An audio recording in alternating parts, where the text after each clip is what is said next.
Star Trek's TNG era villains. The Maquis explained. When fans think of villains in the Star Trek, the Next Generation TNG era, they often picture the relentless Borg, the enigmatic Q, or the cunning Romulans. But nestled within the vast moral tapestry of the 24th century lies a far more complicated adversary, the Maquis. Unlike other villains of the TNG era, the Maquis weren't evil aliens or power-hungry tyrants. They were former Federation citizens, Starfleet officers, and freedom fighters turned insurgents. The Maquis weren't out to conquer the galaxy, they simply wanted to live in peace. But peace, in the political compromises of the Federation, had left them behind. The Maquis are perhaps Star Trek's most human villains, not because they were flawed, but because their cause was so uncomfortably justifiable. Their emergence in TNG and their larger role in Deep Space Nine and Voyager challenged the idealism of the Federation and showed fans that in a universe of warp drives and diplomacy, moral ambiguity still thrives.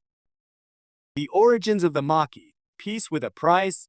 The story of the Maquis begins not with rebellion, but with peace.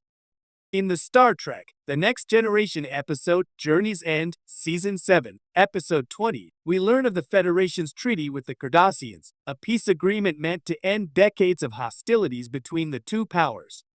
The treaty established a demilitarized zone DMZ, and in doing so, redrew borders that left several Federation colonies on the Cardassian side. For the Federation, this was diplomacy at work, an unfortunate compromise to prevent further war. But for the colonists, it was a betrayal. They were suddenly asked to abandon their homes, or worse, live under Cardassian rule. Many refused to leave. When the Cardassians predictably began harassing these settlers, the Federation, eager to maintain peace, turned a blind eye. From these ashes, the Maquis were born, a group of resistance fighters, ex-Starfleet officers, and angry colonists determined to protect their homes, even if it meant becoming enemies of the Federation. The name and its real-world parallels. The Maquis name is borrowed from the French resistance fighters of World War II who battled Nazi occupation. This real-world reference is no accident.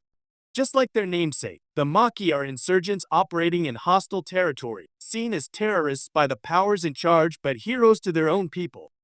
This historical allusion is one of Star Trek's most potent metaphors. By using the Maquis to mirror real-world resistance movements, the show invites viewers to consider the difference between a terrorist and a freedom fighter. It all depends on perspective. TNG introduces the moral dilemma. While the Maquis' full story unfolds across Deep Space Nine and Voyager, it's TNG that first lays the philosophical foundation. Preemptive Strike Season 7, Episode 24 sees LT. Ro Laren, one of the few recurring Byron characters in TNG, infiltrating the Maquis on Starfleet's orders. But as she witnesses firsthand the Cardassian oppression and the Federation's apathy, her loyalty begins to falter. In a heartbreaking conclusion, Ro betrays Starfleet to join the Maquis, a move that left audiences stunned. Her decision wasn't one of villainy, it was one of principle. She believed in Starfleet's ideals, but found those same ideals abandoned in the DMZ. This was the genius of the Maquis as a villainous force. They were made up of people like Ro Laren, individuals we admired and sympathized with, who chose rebellion not out of hate, but out of necessity. Deep Space Nine, where the Maquis become a threat. It's in Star Trek, Deep Space Nine that the Maquis grow into a more formidable force. The episodes The Maquis, Part I and II, Season 2, Episodes 20 and 21 dive deep into their motivations and tactics. We see former Starfleet officers defect, arms smuggling operations underway, and increasing tension between the Maquis and the Cardassians. Captain Sisko, normally the beacon of Federation authority, is visibly torn. His old friend, Commander Cal Hudson, becomes a Maquis leader, yet another Starfleet officer abandoning his oath for the cause. Sisko's frustration isn't just with the Maquis, it's with Starfleet Command, whose inaction and politics helped create them. He states it plainly, "We created the Maquis." The brilliance of DS9's take on the Maquis lies in how it refuses to paint them as villains or heroes. Instead, the show immerses itself in the uncomfortable gray area they occupy. They're not out for power, they're out for survival. Yet their actions, including sabotage and violence, cannot be excused.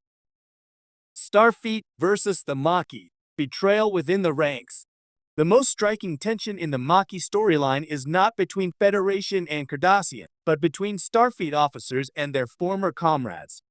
Over time, more and more defectors join the Maquis, people like Michael Eddington, a DS9 security officer who betrays Sisko and declares himself a patriot of the Resistance.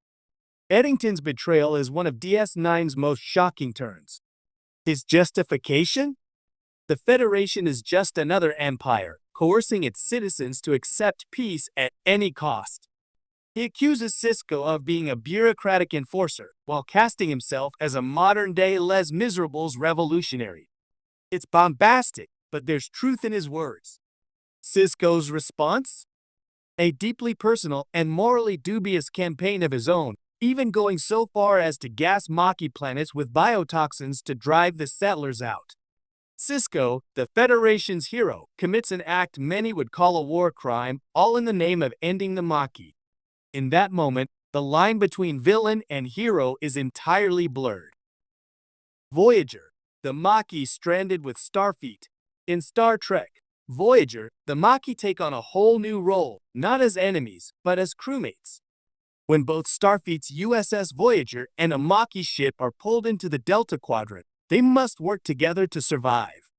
This forced alliance is a brilliant narrative device. Suddenly, ideological enemies must become allies. Captain Janeway, a by-the-book Starfleet officer, makes the controversial decision to integrate the Maquis crew into her command. She even makes their leader, Chakotay, her first officer. The tension aboard Voyager is immediate. Maquis members like B'Elanna Torres are volatile, distrustful of Starfleet, and struggle with authority. Starfleet officers bristle at sharing duties with former traitors. But over time, mutual respect grows. Some of Voyager's most compelling arcs stem from this uneasy truce. Watching former enemies become family is one of the show's quiet triumphs.